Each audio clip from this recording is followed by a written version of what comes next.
This was suggested to me by Ian McKee. This was his pick for this month, and so they just recently put out this trade that finally collects everything from this. So this is Bruce Wayne Murderer. This was in early question mark Murderer. Early, yeah, because we're supposed to wonder about it, even though there's nothing to wonder about. It's a thing. Okay, so Bruce Wayne Murderer went between all the Bat books and books that weren't even really Bat books in the early 2000s. It was...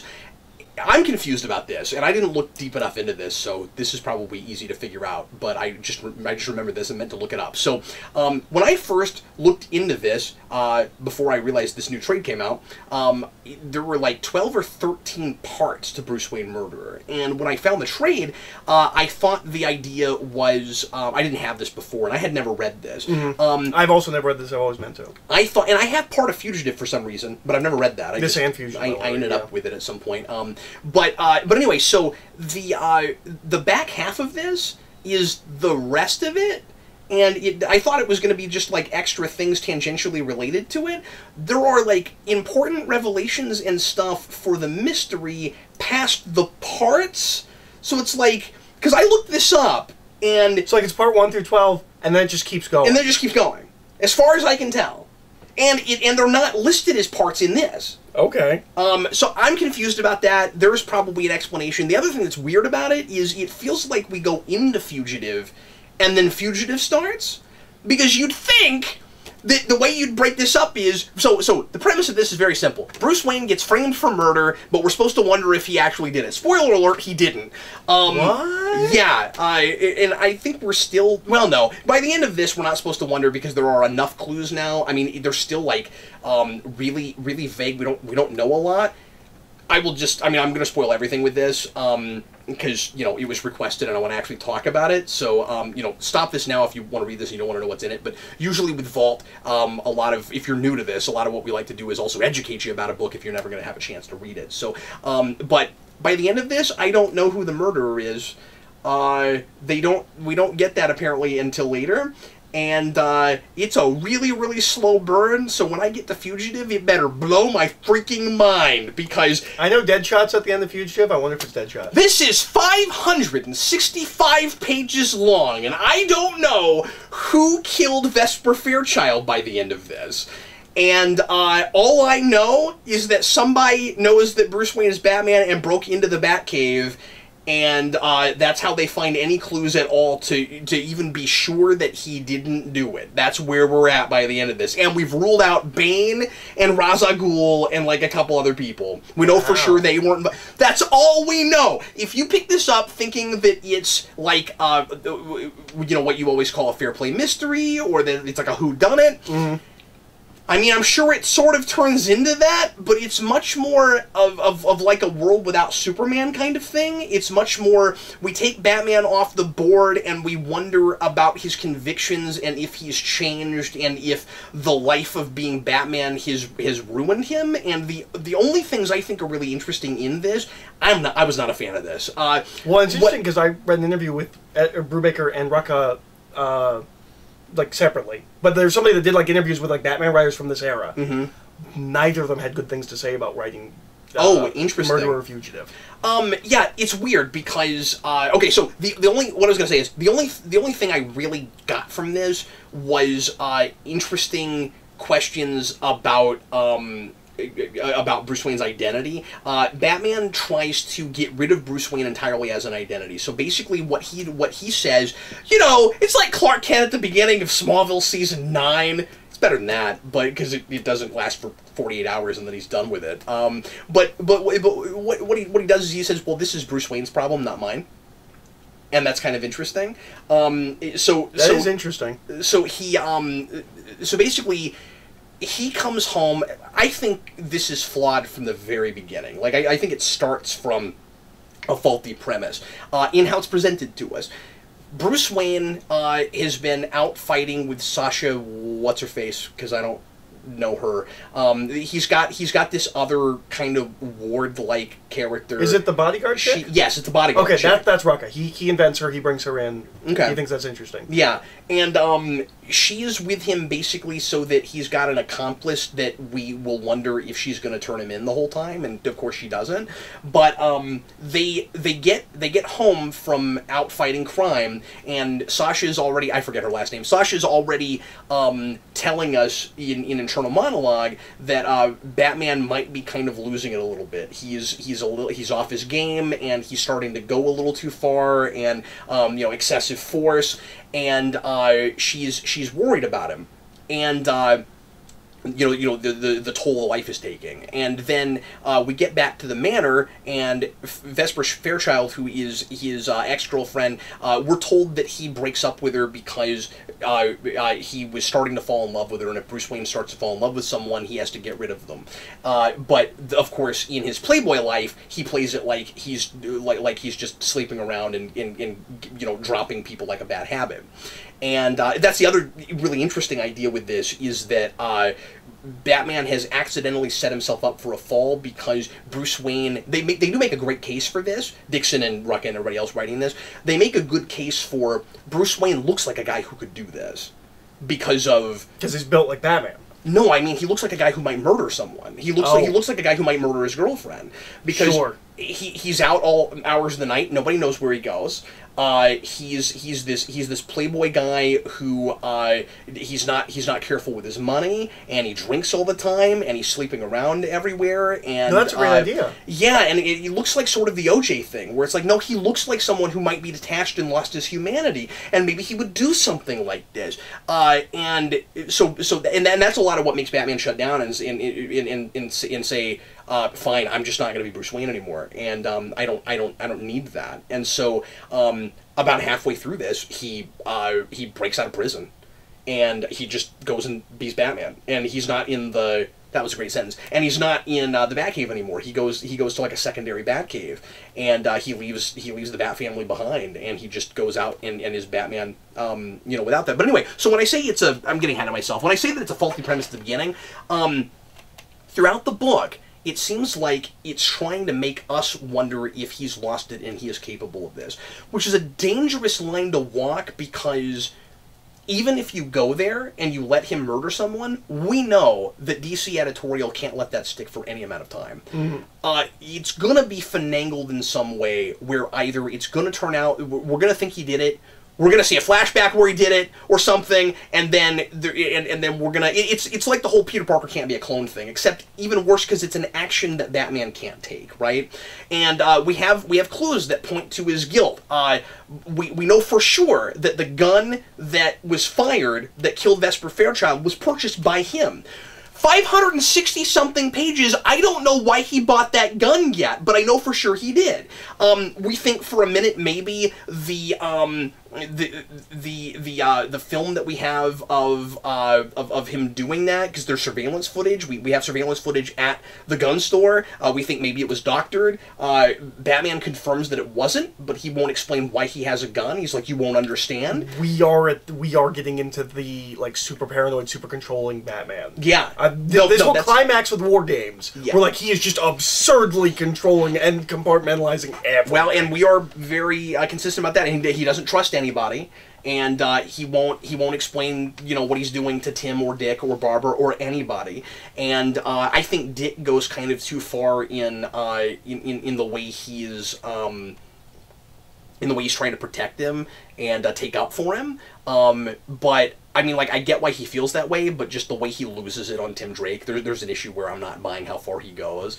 And I mean, like, I like how naive he is about it. He lays out a list of like reasons Tim can trust Batman, and like, we would never let anything bad happen to you. And then Tim just goes, no, Jason Todd. And then like he throws something else at him where he's like, well, no one who has ever been involved with Batman and been his ally and friend, ever, they all come out unscathed, and, like, Jim Gordon has just retired because he almost died and bad things, and he's like, well, Jim Gordon, and, like, he has an answer for everything. Mm-hmm. But I like where Tim's at, but Dick just loses it, and, like, I don't think they got us there. it makes sense that that would happen. I just don't think they got it. There's some really melodramatic stuff that just doesn't quite work. But the point I'm trying to make with the beginning up through the, the idea of like we see for sure that he didn't do it, or at least it seems really unlikely even from the beginning, and then we keep getting in his head, but we keep constantly being told like maybe he did it. We're supposed to be uncertain about it. This is not a story where we should ever be in Batman's head. This shouldn't be about Batman at all. He's not the protagonist of this story. It's about everybody else in his life. And I should also mention, this doesn't read like one story. This reads like you're sifting in and out of a bunch of other stories, not just different books. We've seen this done well. We've seen, and I don't even want to say done well. I mean, we've seen other stories where, things like No Man's Land, where the idea is it is one big story, and there are like pockets where it's kind of side stories, but it takes over all of those books. It takes over the books. What this does is it intrudes on them, but they collect it, and then when you read it together, you are in the dark on like where we're at in Robin's status quo and where we're at in Batgirl status quo, etc., in Nightwing, and like it doesn't give you any recap. So there's enough that I can kind of tell what's going on, but then the problem is most of those stories I just am not invested in because I have not been there, but also they're just not great. There's a lot of angry, like, especially in the back half, there's a lot of like angry zealots and like people who think the system is broken and they're radicals and they're trying to fix everything with fire or guns or whatever it is, and they're all really interchangeable to me. There's like 2 or 3 of these or more, and it seems like that's just the go-to. We just do like a mail order anarchy when we can't think of something else to do. And I got kind of sick of that, but like, I don't know, Robin is grounded at his college and not allowed to go anywhere for some reason, and I didn't read the issues before, so I don't even really know what happened. That's why Dixon's in that book. It's because he's writing Nightwing and Robin. Yeah. I was like, I thought Dixon left Batman after it's because it goes between all the books. Yes. Anything that's and like the Birds of Prey things are okay, but I keep having to read about Ted Kord because he's in Birds of Prey right then, and so like that's still Dixon Birds of Prey. I wonder Dixon's all over that book. I suddenly know some, these random things about Ted Kord I didn't know before. Like he's had a heart attack and he's not allowed to be a superhero and do anything now, and it's weird because it's just not what the rest of this book is. It's just Murderer intrudes on everybody else's book, but then I have to read that stuff to get, because the problem is you still have to read all of it because the little crumbs they give you are in those issues. So there's nothing you can skip. Could you imagine reading this monthly? I mean, it would have been better that way if I was invested in all the other books. The only way I feel like I would really enjoy this is if I was reading every single book that was remotely tangentially Batman-related and was liking all of them. And so then I was already invested in those things. Okay, so then the murderer and fugitive thing is weird because he becomes a fugitive like halfway or just past halfway, but it's still in the murderer book. And I don't understand that, because now he is a fugitive, and you would think that that would be where it would break. And that would be why the parts would stop there, I would imagine. Yeah.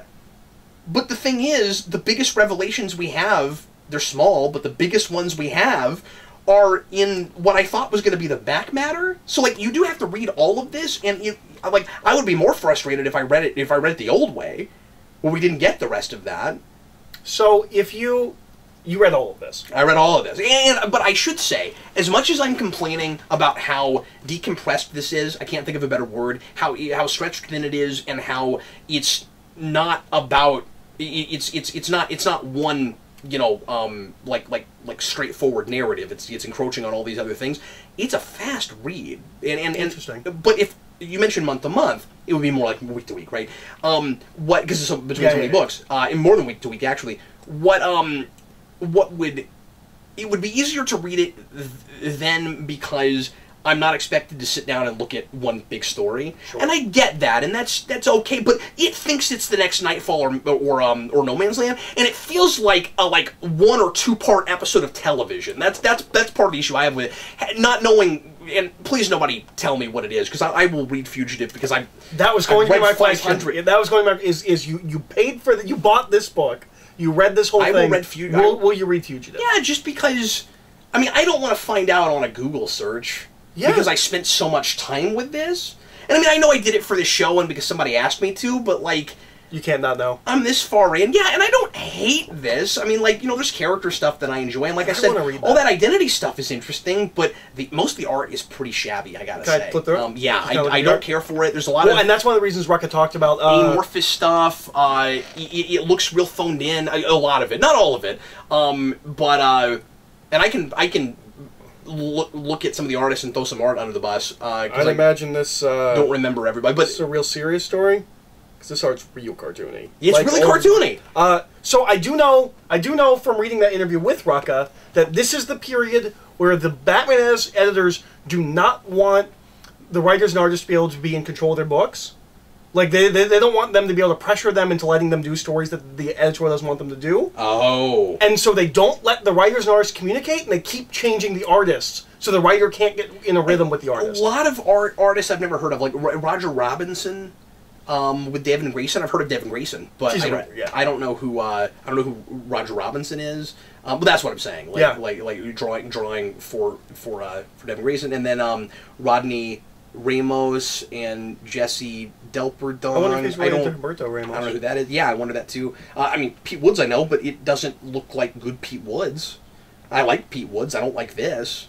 So yeah, I don't know. It's really weird. But yeah. So like I said, like yeah, I will finish it. But I don't know who thought. You're not happy about it. No, I don't know. I don't know who thought this premise made sense to be like the next No Man's Land or something. Just on premise alone, I have a tough time with it. Unless we put Bruce Wayne in the background and we don't actually really deal with Batman, and then it could just be status quo, but you wouldn't collect it as a book you'd sit down and read. You know, like, using this as status quo for a while I'm okay with. I have a tough time with collecting it. But do you have a problem with collecting it just as status quo for a while? I mean, it's not like when you sit down and read No Man's Land, it's not a whole story. It's because it's presented like it is. Okay. I mean, like, yeah, it's sticky, and this is part of why I don't read a lot. Like, Nightfall is a whole story. No Man's Land is too. It just is meandering, right? Like, I feel like it's a bunch of little stories that then end. No. But I also don't feel like when we get to the end, it's all building. But part of the reason I'm saying that is because, yeah, but like everything that's in the novel is in that, and you can kind of tell when the major important stuff is happening. It feels more like a straightforward narrative. The difference is, No Man's Land is not intruding on other stories that are happening. Yes, that's the big difference. It stops all of the books and says, we are doing this now. Yeah. That's why I'm having a tough time with this, because I have to remind myself sometimes 13 pages into an issue, oh yeah, that's right, I'm reading Bruce Wayne Murderer right now. Like, yeah. That's my issue with it, collected that way. So I feel like month to month it wouldn't bother me quite as much, but... Especially if you're already reading those books. But it's not, but like I said, the art's not great, a lot of the writing is kind of subpar for some of these writers, I think. I'll be really interested to know what you think of War Games, because at some point we're going to do War Games, because you said it's really bad. It's really bad, and you flip through it, you're like, this is my Batman, we're gonna read this. Well, the art looks better than this, okay? It does. The art looks way better. The art looks way better. So, but Ian, like, I'm not upset with you for making me read a thing I didn't like. I've always meant to read this. Me too. But ultimately, my verdict is I don't love it. I think it's pretty darn skippable. They treated it like a big giant event. I don't feel like I got anything out of it except, like I said, some identity stuff and knowing where some of these characters are during this period, and I didn't know that. Like, it's a nice in for the period. Mm-hmm. But yeah, it's not great. Maybe Fugitive is better. But I better be blown away by who that is, and please nobody tell me, because I don't want to know until I've read it. Because the only thing I know about Fugitive is that Deadshot's in it. I hope it's not, because I didn't even know Deadshot was in it, and I will punch you in the face, sir, because I just read almost 600 pages of this. But like I said, it does read really fast. No, my assumption is that someone hires Deadshot. In fact, originally I told Ian I wasn't sure if I would have time to read all of it, and he was like, well, you can split it up between 2 months if you want to, and I ended up just reading all of it. It wasn't that hard. It didn't take that long. So, what is the next thing you want to talk about, man? I'm going to talk Sorry, about... Vault's going to take a while today. I had to spend a little bit of time on that, so... I'm going to talk about Captain Kronos Vampire Hunter, which is written by Dan Abnett. That sounds fun. It is. It is a sequel to the Hammer horror film Captain Kronos Vampire Hunter. Okay. It doesn't even have a subtitle, but I guess it doesn't have a subtitle because Vampire Hunter is the subtitle. That makes sense. But it was also for the film. So this is the second of the Hammer comics. I've read both of them. The Mummy one is not very good and doesn't feel Hammer at all. This is so much fun. Yeah. If you like Captain Kronos, you absolutely must read this. It's a great continuation. That's the thing I've never touched. Yeah, most people have never even heard of it. Also, if you ever like see it in the store, you won't pick it up because it's got the worst box art ever. It's drawn by Tom Mandrake, who I know a little but not a lot. Mostly 90s stuff. He worked in the Spectre for a little bit. Here he looks like Capullo. And I don't know if it's just how they color him, but like you can flip through that. It looks like Capullo to me. I really like how it looks. This It's Capullo-esque. right? Like it feels a little like I'm not saying it looks like Capullo exactly, but Because like as soon as you say that, I'm looking at faces, right? Yeah. Like, but you're right. Like it feels inspired by. it is that kind of sketchy. Yeah. The pencil work And is the kind of coloring that way. feels very similar. Like I'm thinking of like Yes. later Spawn that he's on. Yeah, his yeah. comic book And the is- early Batman stuff before they get psychedelic with the colors. Yes. But so But this is real muted. yeah, yeah. So Captain Kronos is a guy who goes around killing vampires. The fun twist of Captain Kronos is that all different kinds of vampires exist. So when you show up in town, there's a vampire. You don't immediately know, all right, cross, stakes, holy water. Sometimes it's garlic. Sometimes it's drowning. Sometimes it's beheading. Sometimes They're it's all fire. rules, but there's different like versions. Yes, of them. yes. And so he has a guy that travels Almost with like him. bleeds or something. Yes, yes. They actually, in the film, they say there's many different kinds of vampires as there are breeds of dogs. So it starts as a film. Yes, it starts as a film. The way you said that earlier, box art, I knew there was a movie, but I was Yeah. like, oh, does it start as a film? I didn't know. Yeah, that. yeah, it starts as a film. Because, so Hammer has gotten into comics. They've only done 2. They did The Mummy, which seems completely unrelated to their Mummy films, and they've done this. Okay. And this is what they should be So doing. this is recent. This was just collected like 2 months ago. Cool. It's a continuation of the film that really feels like Dan Abnett sat down with that film and took notes. There's a lot of things that people have always like kind of speculated that like he builds on. Where like, so the guy that Kronos travels with, there's a guy that he travels with who knows all the stuff about vampires. It's never said in the film, but you can kind of maybe guess that like, okay, so that guy used to be a vampire hunter, and like now he's kind of trained Kronos. We just do that here. There's this kind of like feisty gypsy woman in the film who's played by I can't think of her name, Carolyn Monroe, who's one of the most beautiful women of all time. At the end of it, they leave together, and if they ever did a sequel, and it was planned to be a franchise, just unfortunately at the downfall of Hammer. It was never really clear whether she would be like a Bond girl, like next movie there just wouldn't be anyone, or if she would continue on. He decides to continue on with her, and he does really fun stuff with her. It's only like 4 issues. Like, it's not super complex.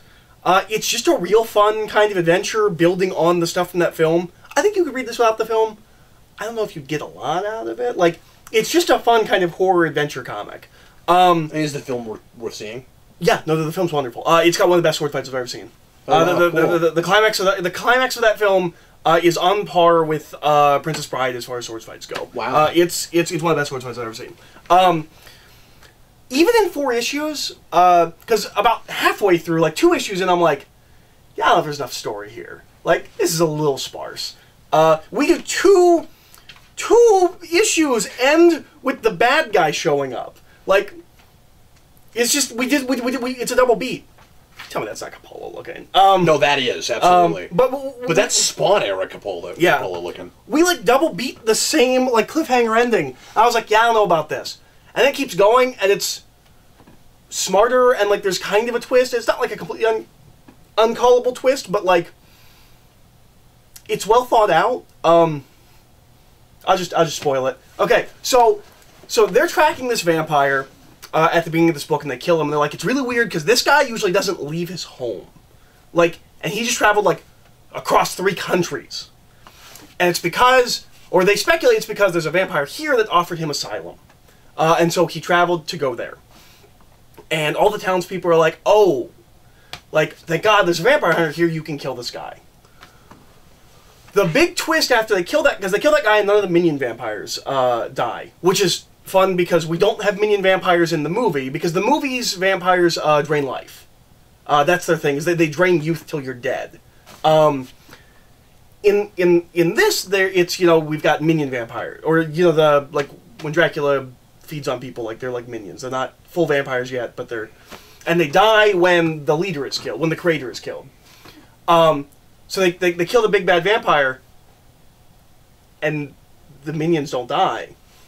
The entire town council are all vampires, and they just threw that guy under the bus because he's a little bit greedier. He feeds a little bit more than he should, but they've been running this town for centuries.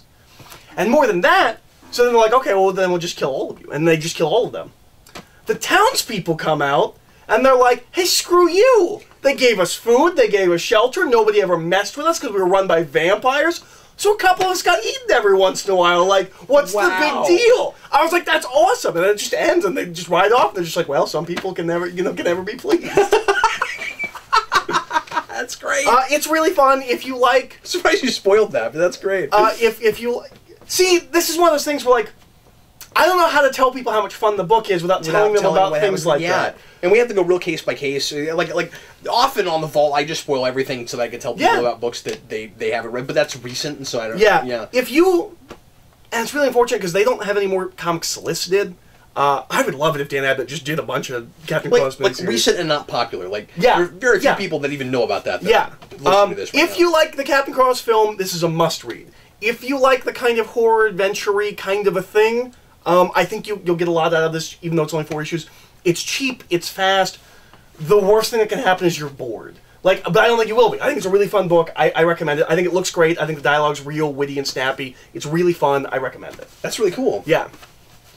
And I'm glad, because The Mummy was a slog and not good. And I would want to watch that movie first. I like vampire stuff. I don't do enough vampire stuff anymore. Captain Kronos was almost a Netflix roulette back in the day. Oh, wow. Yeah. Not on Netflix anymore, probably. It's not on Netflix anymore, but I got the DVD. Cool. But yeah, no, I was going to do that as Netflix roulette at one point, and I think we just stopped or something. For some reason, we did. I mean, it would be a good thing maybe to watch Big. Maybe around Halloween. Yeah. I mean... Or I might just watch it. Yeah. It's really fun. I mean, it's 70s pacing, but... Sure. It's really fun. Yep. Is everybody ready for some rapid-fire comic reviews? I'm going to talk about a few things I've read over the last 2 or 3 weeks, and there are other things I bought that I didn't show off on New Acquisitions because we had all Jason's stuff from his birthday to show off, and I'll go back to doing that at some point probably, but I've been real kind of hit or miss lately with new comics because I haven't been keeping up with stuff real hard, so I don't have a lot to say about a lot of things until I've caught up. I've got like more than half a long box of stuff from some of it from over a year ago. I've got a year's worth of Venom. I've got a year's worth of Thanos. I have a lot of stuff. Some of this I've not read. Most of this I've not read, but there they are. I own them. So let's do these as lickety split as possible because the Comic Vault has already ran for so long, and we have a lot more omnibus left to go. Pardon me. First of all, it's the 80-page giant Action Comics number 1000. I read the Bendis story. We do exactly what we often do with these, and I'm getting really, really sick of it, where we just have a bunch of tiny 4 to 8-page short stories that basically just say, here's why we think Superman is still relevant, here's why he's cool, here's why he matters, a couple of stories talking more about how Superman is inspired by us, that kind of stuff. Some of it is kind of inspiring, some of it's kind of heartfelt. It feels real obligatory. The Bendis story at the end is just getting us into his new run. That's gonna, from this go into his Man of Steel miniseries. It's not really that important. A little been there, done that, right? I think so too. I don't want to give away what it is exactly. It's adding more stuff to Krypton background. That is not what I would have done. And stuff that has been been added before. It's just different. It's also weird because with Booster Gold, Superman just recently went back to Krypton to see if Jor-El if Jor-El survived or not, and it's just weird that right after that you would add more things to Krypton, where Superman's like, "What? I didn't know that." And I don't love that that's where Bendis is starting. I would have much preferred a more like introspective, dialogue-driven kind of Clark Kent story from Bendis. I know that's what you said you were kind of hoping he would do. I thought he would be the guy that's finally tell the great Clark Kent. He might get there. That might be what he ends up doing. The thing that I thought the art in that was fine. Who's drawing his Bendis right now? I don't know, but I liked him. I can't remember. It's someone I know. I just can't. Not personally, but it's someone that I have read before. Oh, it was Jim Lee, wasn't it? Oh, yeah. Yeah, okay. It was Jim Lee, of course. Why am I dumb? Shocker, I liked him. Yeah, sure. It was fine. I don't know who's drawing Man of Steel. I don't either. remember, but or maybe I never knew. I don't know. The thing with the Bendis story that irritated me was that he's been doing this a lot lately. I mean, like, I guess I shouldn't have expected anything different from what he's doing at Marvel. He will latch onto a joke that's a reference to something in real life, and he will not let it go. What was the one in that one? We brought back the red shorts, and he won't stop talking about Yes. it. I didn't like that. I did not need that. I'm glad it's back, but why? But like, that's very Bendis. 5 pages of just, I mean, that's not all the 5 pages were, but over 5 pages, you just had these couple of people in the background who would just not stop talking about the fact that Superman is wearing his red shorts on the outside again. Because I think of that as just Bendis, and so it was Can we not be so blatant about that? It was weirder and more disconcerting to me than I expected. I was like, oh, this feels weird reading Bendis dialogue, Bendis humor in a DC book. It felt weirder than I thought it would. Like, I was just like, yeah, it's Bendis, and I read it and I was like, oh, this is weird. Some of the creators here are fun. It's nice to see Louise Simonson come back. We get a. I don't even know if I read the Jeff Johns Donner story. There were a couple that I kind of skimmed. I'll have to go back and look at that. The Paul Dini story is just okay. Oh, that's unfortunate. Yeah, because he's good short. The Tom King one is fascinating. Really? It's 4 pages. And it's just Superman in the future, like 1 billion years ahead or something. That's what I read. I still don't know if I'm right about it. But he's like way in the future, and there are people from his era that are still alive by drinking some kind of concoction that tastes like grape.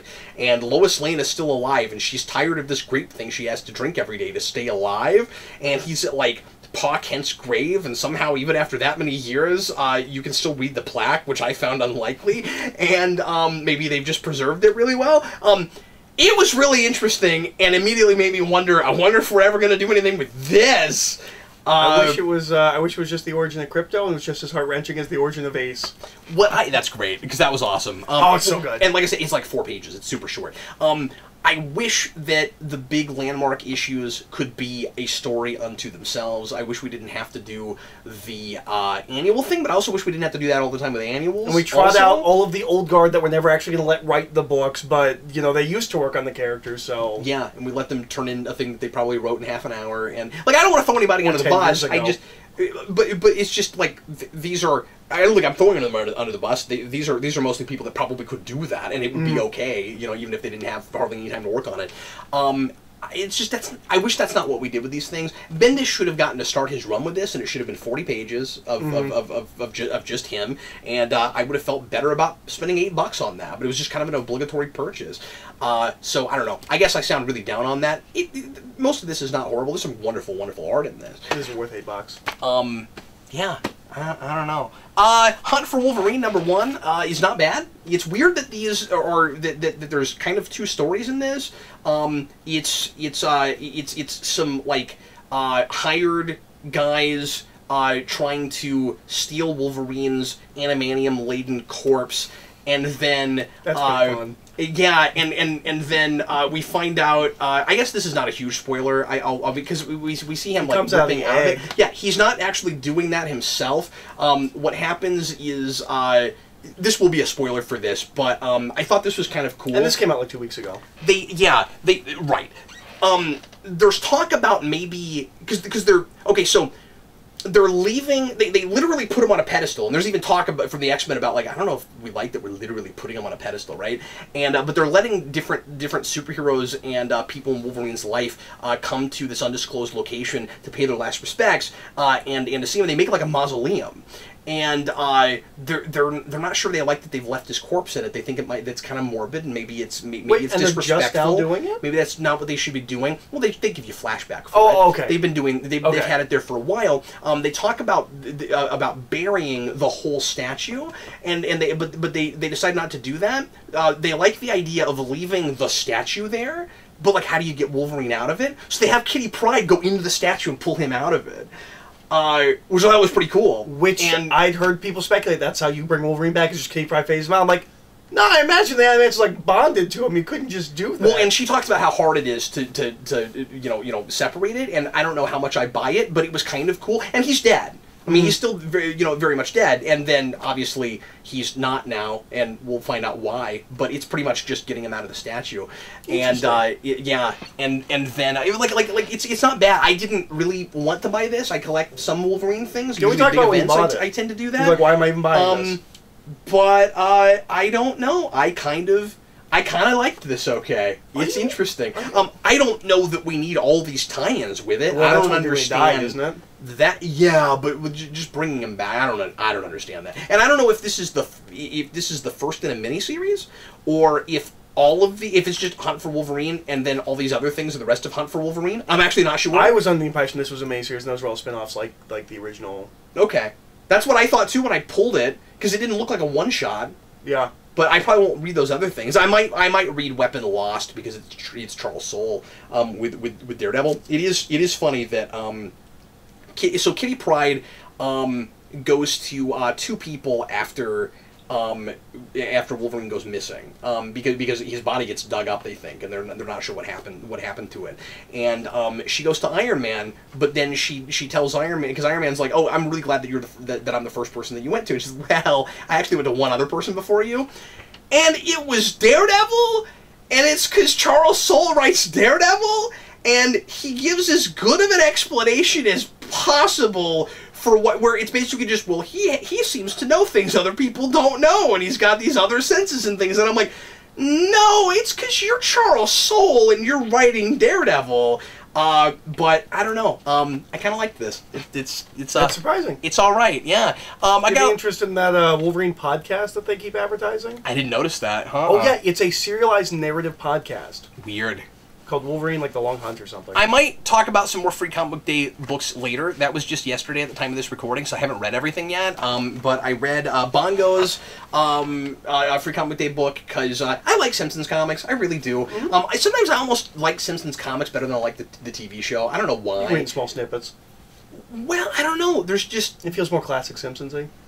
Well, that's probably some of it, and also I like the way they make fun of in Saturday's comic book stuff, because whoever is writing this seems to always, it's a bunch of different people, they seem to always know comics, and that's always a lot of fun. This one's fine. It's not the funniest Simpsons comic I've ever read. Oh, that came out. It starts with I want to read that. That came out on Wednesday. It's great, but I'll talk about it in a minute. Why don't you stop jumping ahead of me? Sorry. But anyway, so see, I'm like trying to explain things to an audience, you know. Sorry.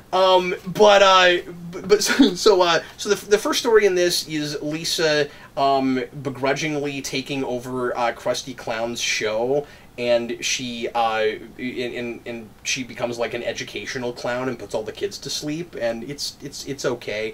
And then the second story is, I guess, is better, and it's just Bart Simpson over the summer.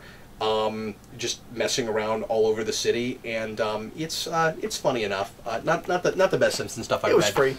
Yeah, sure. And then I read the Free Comic Day issue for Jason Aaron's Avengers, and I read the first issue of Jason Aaron's Avengers, and It's wonderful. I gotta read those. It's very, very delightful. I think the Free Comic Day issue is pretty skippable.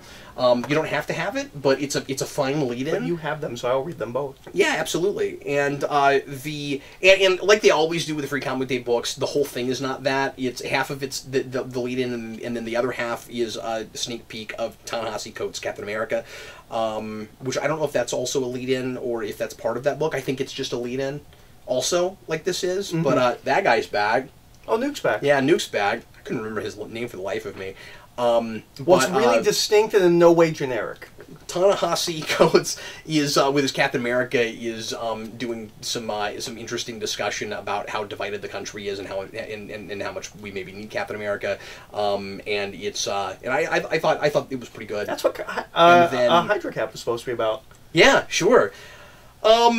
I don't want to give too much away about Jason Aaron's Avengers. It's really cool. It's about he's doing a million-year-old flashback with characters like Agamotto, like the guy who had who made the eye as a character. He's got like a kind of like caveman team of Avengers. Yeah, that's what he did for the Legacy one-shot. I didn't know that. Oh, yeah. I mean, I didn't read that. Why would I have read that? I didn't, like, I don't... Dan mentions it a lot. I didn't know that, and I don't usually read Avengers stuff, so this was all news to me. So, the way he puts together the new team, I think he handles really deftly. Everybody gets a really good introduction, and they get put together very quickly, and over the sudden appearance of a Celestial, and it's really cool. I just am excited about this team dynamic with some of these characters. I haven't read She-Hulk in anything in a long time, and it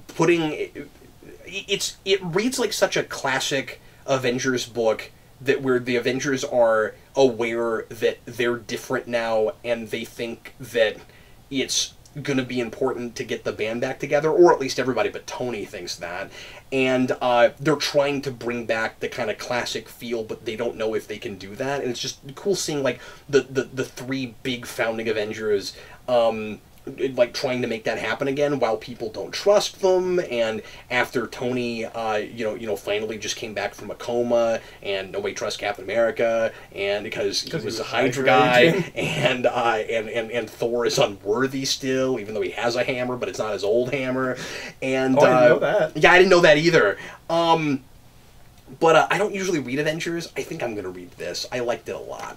Well, and you like Jason Aaron a lot. Yeah, I do. But I haven't been actively reading anything from him lately. Oh, his new Thor's Del Mundo. Oh. It's the guy that drew the Avengers stuff we really liked. Oh. He's drawing his Thor. Yeah, I should do that. Only so much, room in the pull, but I don't know, I might do that. I don't know about Nick Spencer's Amazing Spider-Man yet. There's a Free Comic Day issue that came out for that also as a lead-in thing, and it's not as overtly obnoxiously jokey as some other Spider-Man I've looked at recently, where people are trying to jump off the Dan Slott bandwagon and try to go to something a little bit more classic.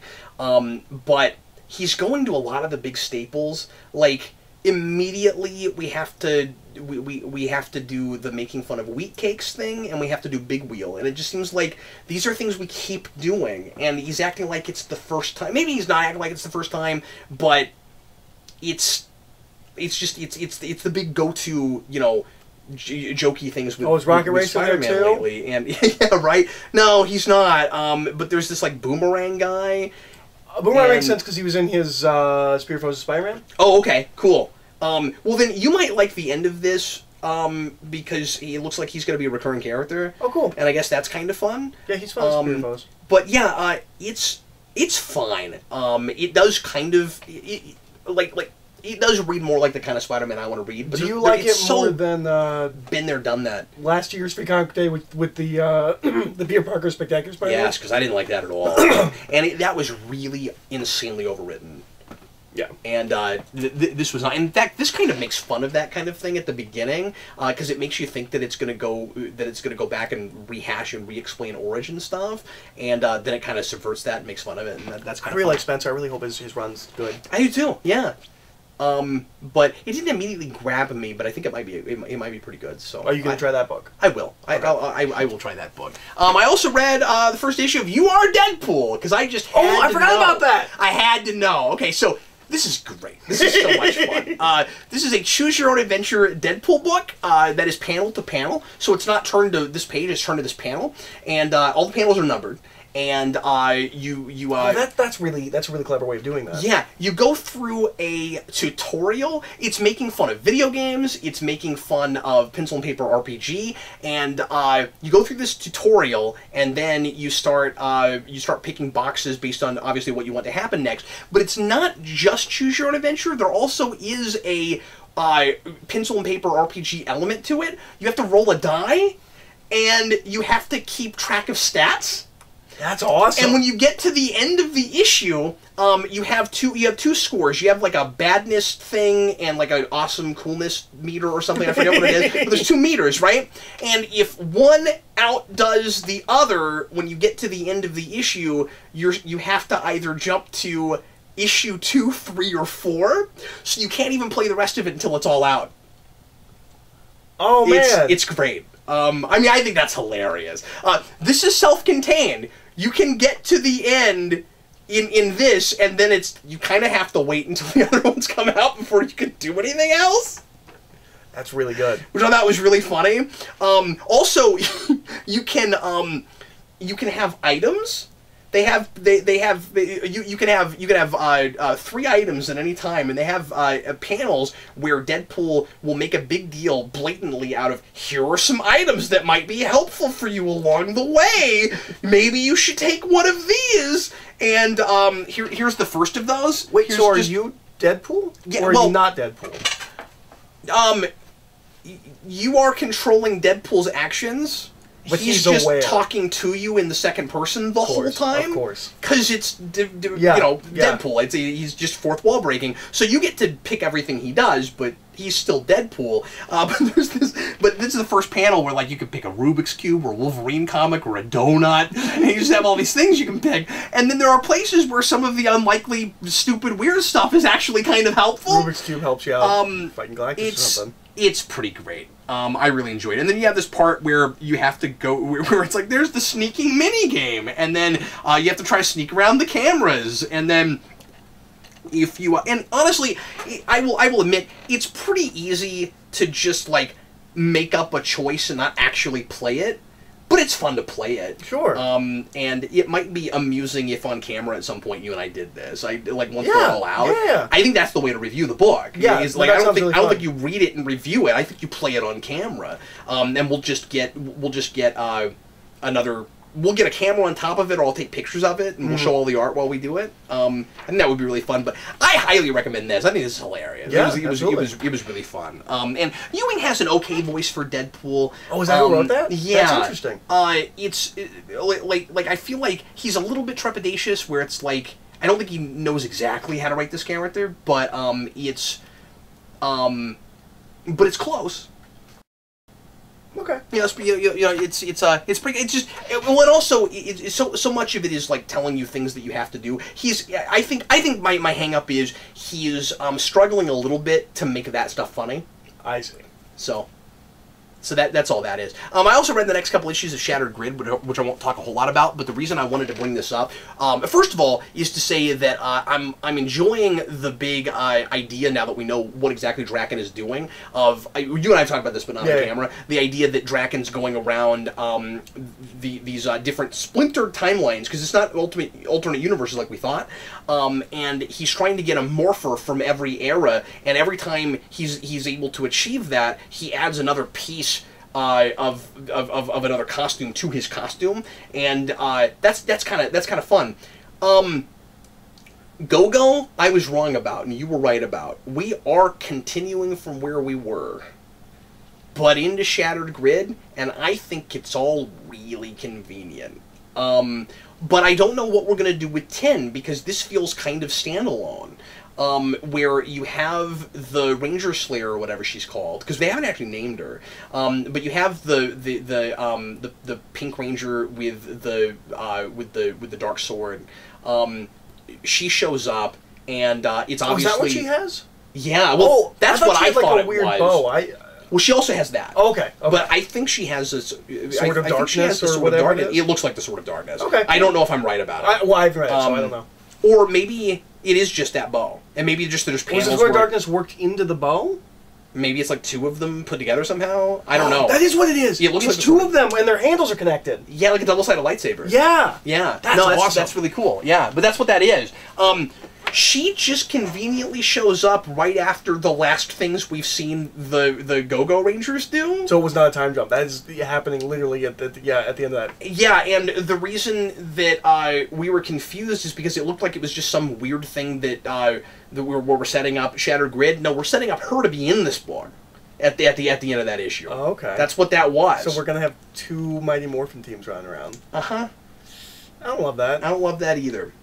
But we'll see how it goes. Good issue though. Well, I mean, it's Go-Go. It's Go-Go, yeah, and sets up the Grave Digger Megazord or whatever it's called. Like, whatever that is. Whatever yeah, it's cool looking Megazord. Yeah, it's great. Do you have Zed yet? What's that? Do you have Zed yet? Still no Zed? I don't know if I'm ever gonna get Zed. How long is Shattered Grid? Because it is not moving at a clip, man. They are really taking their time with it. Oh, and I didn't review the annual either, but there's some fun stuff in that. It was 12 across the two books, but I could be wrong. Oh, was it that many? I mean, based on the pacing of Mighty Morphin, it could be like 24 across the two books. I really enjoyed the annual because of a lot of the teams they picked. I mean, I got Zeo, and I got and SPD is in there, and didn't get Dino Thunder, but stuff I like, and it's just Draken going to different worlds, and sometimes he succeeds and sometimes he doesn't, and it's fun. I like that it is that like we keep doing with that like 4 stories thing, but they all like if they don't matter, at least it's a excuse to get into a world that we probably won't later, so that's good. Although it's weird because they do a lot of the really popular ones, so I'm assuming we'll go back to at least a couple of them because RPM's in there, and that's awesome. You know people are waiting for that. Yeah. Anyway. Well, folks, thanks a lot for watching the Comic Vault, and we're going to move on now to the rest of the omnibus. So if you want to stick with us, the next thing we're going to do is how we felt about. We have a few things to review there. No big new movies because, of course, we just did the Infinity War spoiler cast, but we're going to talk about Suicide Squad Hell to Pay, I guess is kind of the featured movie there, and then we'll talk about some requested things. So look forward to that. That is the very next video, and thanks a lot for watching, everybody. We sure appreciate it.